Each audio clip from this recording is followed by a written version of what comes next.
Mike? Mr. President, how are you today, sir? I am doing great. How are you? I have no complaints, at least none that matter, you know?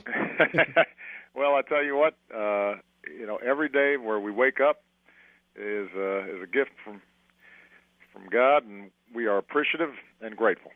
Definitely. We spoke, I want to say, about 4 years ago. You told me you had a plan. So in regards to your plan, what have you found to have been the biggest impediment or obstacle in administering your plan and getting it moving? Well, obviously, the biggest thing that we didn't foresee was the magnitude of the financial crisis and economic crisis. We had, it turns out, lost almost 4 million jobs before we even swore me in, and we lost 800,000 jobs the month that I was sworn into office. So all told, we ended up losing 9 million jobs in this Great Recession. It was the worst crisis we've had since the Great Depression. And that means that our first priority had to be to get the economy growing again, make sure we didn't slip into a depression. That's why we saved the auto industry. That's why we put in place the Recovery Act that provided tax cuts to middle-class families so they had a little more money in their pocket and helped states keep teachers on the job and police and firefighters on the job. That's the reason we started to rebuild schools and roads and bridges across the country. And so I'm proud that we were able to avoid the worst, but we've still got a lot of work to do. And what I'm going to be talking about at this convention in Charlotte is a game plan for the next 4 years. Right. I said I'd end the war in Iraq. We did. I said that we get health care done. We got that done, and people are benefiting from it. We are growing the economy, but now we've got to really refocus and redouble our efforts across the board on education, making sure young people get the best education they can and can afford to go to college, on energy, making sure that we're developing all sources of energy here in this country so we don't have to import as much oil, manufacturing, bringing jobs back here to the United States, just like we've done with the auto industry, and ending the war in Afghanistan in a responsible way by 2014. We can do all that and even reduce the deficit at the same time, but we're going to have to work hard to do it. A lot of your efforts are being spent on trying to solidify the middle class. As a person who's part of the middle class, probably the lower part of the middle class, I have a lot of responsibilities. We all do. Mm-hmm. In my case, a daughter, a parent that's at retirement age. And in layman's terms, could you please explain to the people what it is that you're going to do to help them feel more comfortable and reassure them that, electing you for 4 more years is going to be beneficial to helping them take care of their responsibilities? Well, first of all, we want to make sure that we keep taxes low, Mike, for folks like you. So what I've said is for 98% of Americans, everybody making $250,000 a year or less, your income taxes would not go up one single dime. And I cut middle-class taxes by about $3,600 for a typical family.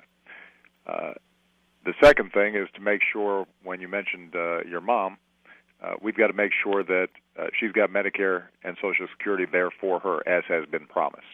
And the other side is talking about turning Medicare into a voucher system. That would end up placing more costs on the seniors that they just can't afford and put more burden on the children of those seniors. And Medicare is something that they've been paying into, and there should be security there. For your kids, we got to make sure that the schools are working well, that we want to hire more teachers, make sure that they're getting the classes they need, and we've got high standards. And then when they're ready to go to college, we've got to make sure that they can afford it. So we already expanded Pell Grants support for HBCUs. We made sure that families can take a $10,000 tax credit for 4 years of tuition. All these things are designed to make sure that education is more affordable. But we can do more to push universities and colleges to keep tuition down. Okay. And so if we're doing all that at the same time as we're growing jobs in manufacturing and investing in science and research that helps keep our technological edge, I think we're going to be pretty good shape for the future, but it's not all going to happen overnight. It's something that we've got to just keep on a steady pace with.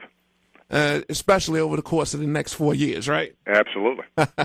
Mr. President, before you go, could you give everybody a website where they could go, so they could do their own research as to, what it is you stand for? Well, first of all, if you want to know sort of the platform for the campaign, BarackObama.com. Very simple, and you can get all the information you need there. If you want to find out how to register to vote, you've got to go to GottaRegister.com. That's G-O-T-T-A, register.com.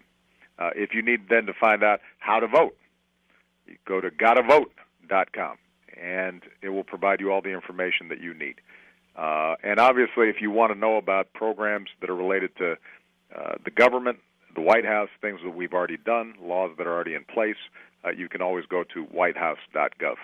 But the key here is we're going to have a big choice in this election. You've got the other side whose main agenda is a $5 trillion tax cut that would give a $250,000 tax break to folks who are making $3 million a year or more, something we can't afford, and that would lead us to cut our investments in education, voucherize Medicare. That's not the kind of future that we need for the country. But we're only going to be successful if people turn out. And I know that 4 years ago there was a lot of excitement, the possibility of electing the first African-American president. Everybody was into it. Now people, I think, may take for granted the progress that we've made. I just hope that everybody understands that everything that we've done could easily be undone if people aren't actively going to the polls. So I hope all your listeners are going to be focused on that. Definitely. We appreciate you being gracious enough with your time to talk to the listeners today, too. Well, thank you so much. I love Richmond. Love all the folks down there. Please tell them I said hi. Oh, you just did it. All right. All right, take care of yourself, sir. Bye-bye.